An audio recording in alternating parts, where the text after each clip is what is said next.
রোজ রোজ বাচ্চাদেরকে তেল মশলাদার টিফিন না বানিয়ে দিয়ে একবার এরকম হেলদি স্বাস্থ্যকর একটি রেসিপি তৈরি করে দিতে পারো সকালে।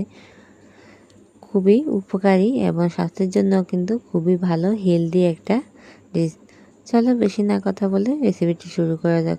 রেসিপিটি শুরু করার আগে সকল বন্ধুকে অনুরোধ করবে একটা লাইক দিয়ে ভিডিওটা দেখা শুরু করবে।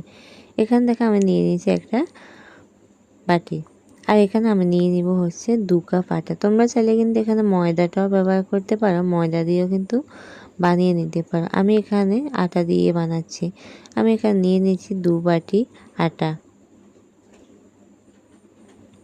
2 বাটি আটার সাথে আমি দিয়ে দিব হচ্ছে একটি ডিম। তোমরা এখানে ডিমের পরিমাণটা বেশিও দিতে পারো, কোনো অসুবিধা নেই। আমি একটি ডিম দিয়ে করছি। তারপর এখানে দিয়ে দিব হচ্ছে মাঝারি সাইজের একটা পেঁয়াজ কুচি দিয়ে দিচ্ছি এখানে পেঁয়াজ কুচিগুলো। তারপর দিয়ে দিব একটা টমেটো কুচি। তোমরা এখানে তোমাদের পছন্দ মতো সবজি অ্যাড করে নিতে পারো।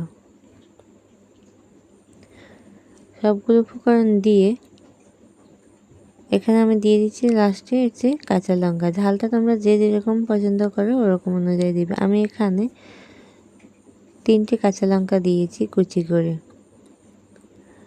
সবগুলো উপকরণ এবার খুব ভালোভাবে কিন্তু আমি মিশিয়ে নেব।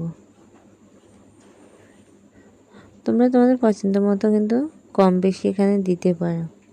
তারপর এখানে আমি হচ্ছে অল্প অল্প করে জল দিয়ে একটা ঘন ব্যাটার তৈরি করে নেব। একসাথে জলটা দিবেন না, অল্প অল্প করে দিব ঠিক যতটুকু লাগে। এরকম করে আমি অল্প অল্প করে জল দিয়ে সুন্দর একটা ব্যাটার তৈরি করে নিচ্ছি। প্রথমের দিকে একটু কষ্ট হবে, তারপর কিন্তু এটা খুব ভালোভাবে মিশে যাবে, খুবই সুন্দর একটা ডো তৈরি হয়ে যাবে।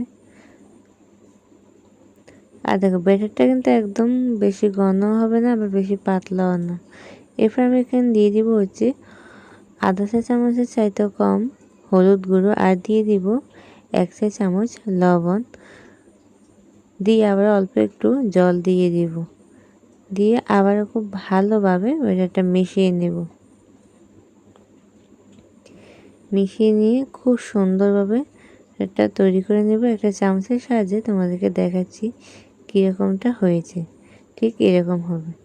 এবার এখানে আমি দেখো একটা প্যান বসিয়ে দিয়েছি, আর এটা যখন গরম হয়ে যাবে তখন আমি এতে দিয়ে দিব হচ্ছে তেল। তেলটা আমি জাস্ট নামমাত্র দেব, এতে কিন্তু বেশি তেল দেব না, যেহেতু তেল ছাড়া স্বাস্থ্যকর একটা রেসিপি। আমি নামমাত্র অল্প একটু তেল দিয়েছি, আর দিয়ে তেলটাকে এরকমভাবে চারিদিক ছড়িয়ে দিব। তারপর আমি একটা চামচের সাহায্যে এখানে ব্যাটারটা দিয়ে দেব।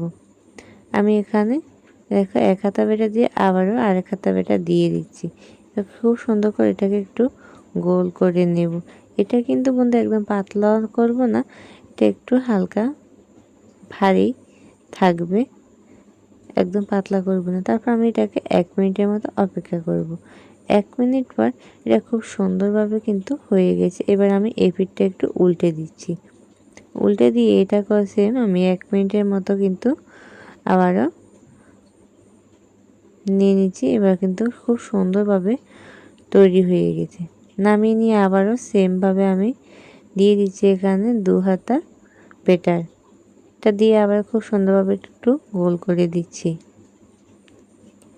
দিয়ে আবার আমি এখানে 1 মিনিটের মতো অপেক্ষা করব। 1 মিনিট পর আবার এটাকে সেমভাবে কিন্তু আমি এপিট ওপিট করে দেব।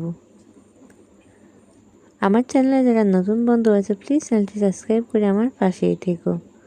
আর সকল বন্ধুকে অসংখ্য ধন্যবাদ আমাকে এতটা সাপোর্ট করার জন্য। দেখো সেমভাবে আমি আবার এপিটটাও দিয়ে দিচ্ছি। এভাবে করে আমি সবগুলো কিন্তু তৈরি করে নিয়েছি।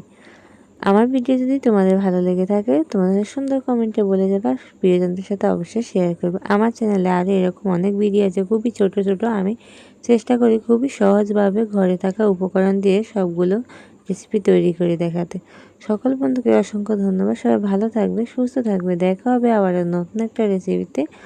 ততক্ষণ সবাই সাবধানে থেকো, সুস্থ থেকো। ধন্যবাদ।